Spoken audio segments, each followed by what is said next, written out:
ሀገራችን ኢትዮጵያ አሁን ያለችበት ወቅት የስራ የውጤትና የተስፋ ዘመን ነው።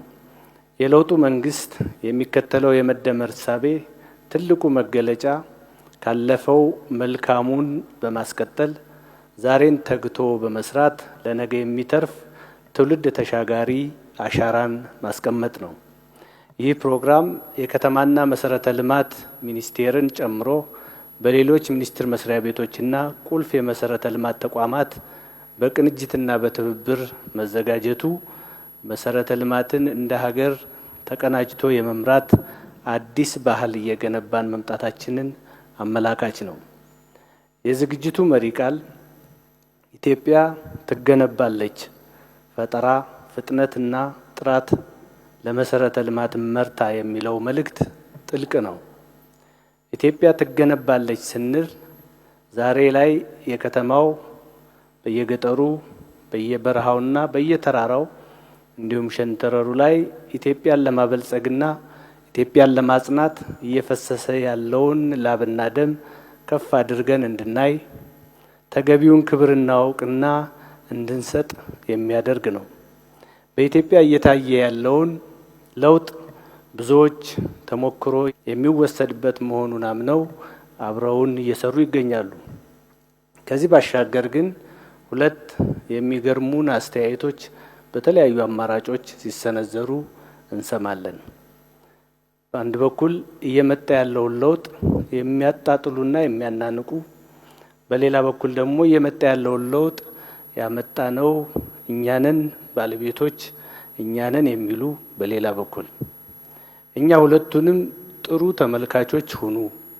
እናንተን በማስረዳት የምናጠፋው ጊዜ የለንም።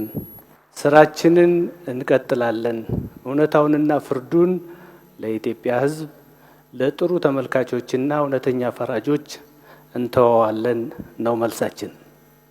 እነዚህ የሚገርሙ አስተያየቶች እና አስተያየት ሰጪዎች ጉዟችንን ለማደናቀፍ ተግባራዊ እንቅስቃሴ ውስጥ እስካልገቡ ድረስ ለበሬ ወለደ ፕሮፓጋንዳና አስተያየታቸው ጆሮ አንሰጥም።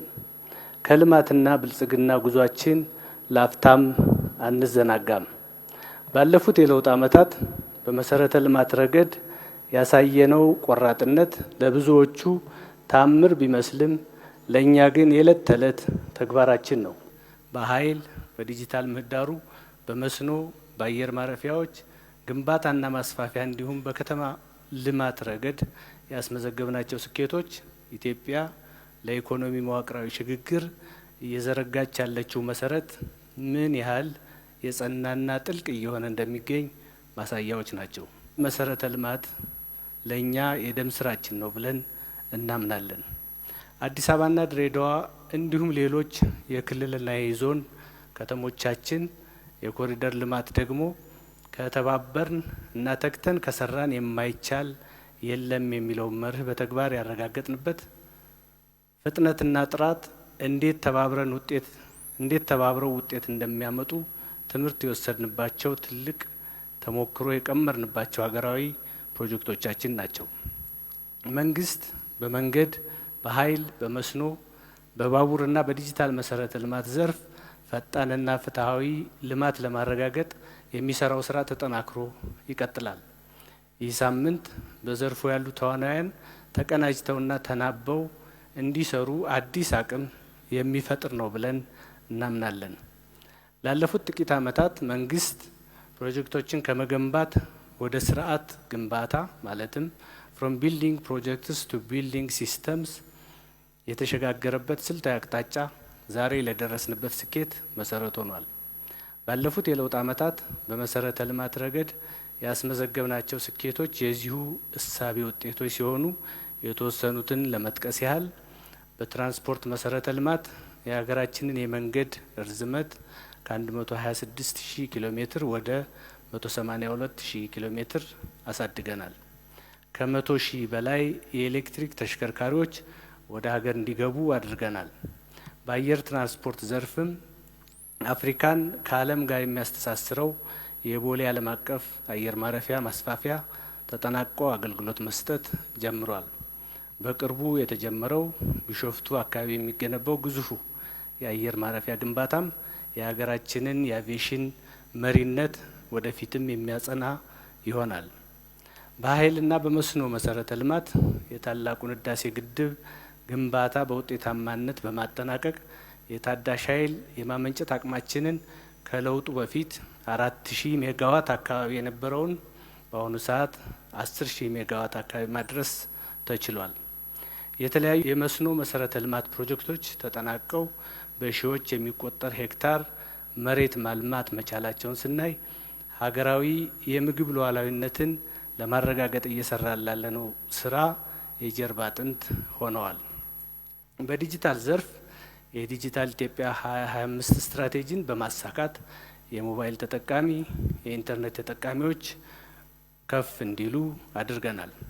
ዛሬ ላይ 28 ከተሞቻችን የ5G እና 1070 ከተሞች የ4G ኔትወርክ ተጠቃሚ ሆነዋል። የዲጂታል ኢትዮጵያ 2030 ስትራቴጂን አጽድቀን በተሟላ ትግበራ ጀምረናል። ዘርፉን በዲጂታል ቴክኖሎጂ ለማገዝ የተጀመሩ የአንድ መስኮት ወይም የሲንግል ዊንዶው አገልግሎቶች የባለሙያዎች የብቃት ማረጋገጫና የስራ ደረጃዎች ደረጃቸውን ጠብቀው መተግበር መጀመራቸው ለዘርፉ መለወጥ ትልቅ ተስፋ የሚሰጡ ናቸው። በኮንስትራክሽን ኢንዱስትሪ ውስጥ የሚታዩትን የጊዜ የጥራትና የወጪ ተግዳሮቶች ለመቅረፍ ኢንዱስትሪው መለወጥና ማደግ እንዳለበት መንግስት በጽኑ ያምናል። ለዚህ የሚረዱ የፖሊሲ የህግ ማዕቀፎች የቴክኖሎጂ አጠቃቀምና የባለሙያዎች ብቃት ማሳደግ ላይ ያተኮሩ ስራዎች እየተሰሩ ይገኛሉ።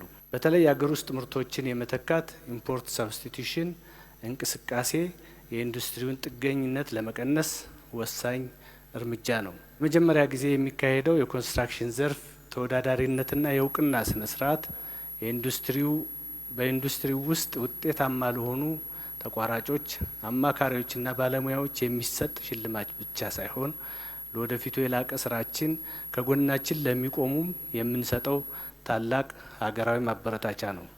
ባሳለፍናቸው የለውጥና የልማት ጉዟችን በፈተና ወቅትም ጭምር ከጎናችን ለቆሙ የልማት አጋሮቻችን የምንሰጠው እውቅና መንግስት ለጋራ እድገትና ለተጠነከረ ዓለም አቀፍ አጋርነት ያለውን ታላቅ ክብር የሚያሳይ ነው። ኢትዮጵያውያን አገርን መገንባት እንጂ እያፈረሱ ከዜሮ መጀመር እንደማይመጥነን በተግባር እያሳየን ነው። ትናንት የተገነባው ለዛሬ፣ ዛሬ የምንገነባው ደግሞ ለነገ ትውልድ ኩራት ነው። የብልጽግና ጉዟችን በመደመር መርህ ይቀጥላል።